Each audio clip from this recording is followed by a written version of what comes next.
According to search warrant documents filed in district court, investigators believe he has ties to a white supremacist group.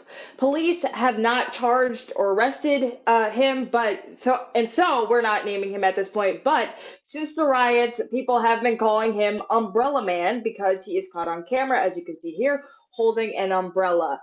He's also seen using a sledgehammer to smash windows. Police believe he is part of the Hells Angels motorcycle club and is a known associate of the Aryan Cowboys, a white supremacist gang. We spoke with a former FBI special agent about this and other riot related cases.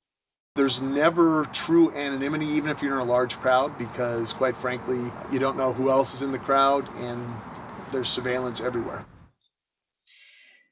Video also played a key role in the arrests of 13 people suspected of arson, and that does include one man who had traveled into Minnesota from Illinois in order to riot.